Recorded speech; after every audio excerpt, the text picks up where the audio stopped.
नमस्कार दोस्तों, आप देख रहे हैं ग्लोबल मिशन। आज दिनांक 3 सितंबर को धानोरा भोईगांव पुल को प्रशासन ने सुरक्षा कारणों से बंद कर दिया है। आपको बता दें कि साल 2025 में यह पुल अब तक 5वीं बार बंद करना पड़ा है। यह पुल ट्रांसपोर्टिंग के लिहाज से बेहद महत्वपूर्ण माना जाता है, क्योंकि इसी मार्ग से चंद्रपुर जिले के राजौरा और गढ़चांदुर स्थित सीमेंट कारखानों तक जाने वाला यह मुख्य रास्ता जुड़ा हुआ है। यही नहीं, इस पुल से कोयला, सीमेंट और अन्य आवश्यक वस्तुओं की बड़े पैमाने पर सप्लाई होती है। जल विभाग के कर्मचारी ने जानकारी दी है कि फिलहाल पुल से पानी करीब 3 मीटर ऊपर बह रहा है। अगर बारिश की संभावना बनी रही तो जल स्तर और बढ़ सकता है, जिससे चंद्रपुर शहर के निचले इलाकों में बाढ़ का खतरा मंडराने की आशंका जताई जा रही है। आइए अब सीधे चलते हैं मौके पर तैनात कर्मचारी के पास और जानते हैं वस्तु स्थिति।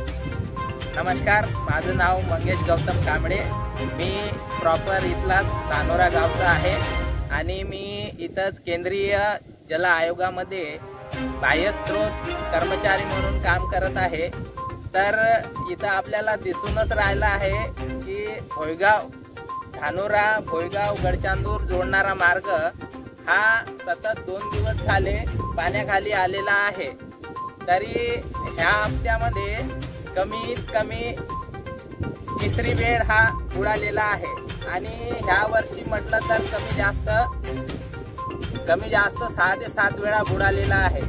ह्या पुलाची जे पातळी आहे ती खूप खाली असल्यामुळे हा लवकर बुडण्यात येतो आणि पाण्याचा मोसम तसा चालूच असल्यामुळे आणखी पाणी वाढण्याची शक्यता आहे। आणि हे कोणत्या धरणाच्या पाणी येते यामध्ये अप्पर वर्धा आणि लोअर वर्धा जे धरण आहे या धरणाचं पाणी येत असते आणि समोर या नदीला समोर पैनगंगा आणि वर्धा नदीचा संगम असल्यामुळे हा लवकर बुडण्यात येतो। कारण की दोन्ही नदीचं पाणी एकसाथ मिळाल्यानंतर इथं लवकरात लवकर जास्त अंतर नसल्यामुळे लवकर इथं पाणी पोहोचते आणि त्यामुळे लवकर बुडण्यात येते। आता पुलाच्या किती वर पाणी आहे? ह्या पुलाच्या वर कमी जास्त 3.5 मीटर पाणी आहे।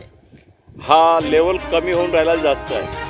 हा लेवल कमी आहे पाण्याची, म्हणजे जे पुलाची वाढून राहिला का कमी होत आहे पाणी? आता सध्या तरी पाण्याची पातळी कमी होत आहे, प्रत्येक तासाला 10 सेंटीमीटर असं कमी होत आहे। पण काही सांगता नाही येत, पाणी वरचं चालू असल्यामुळे जे नाल्याचं वगैरे पाणी येत असते त्यामुळे पाणी वाढण्याची शक्यता आहे।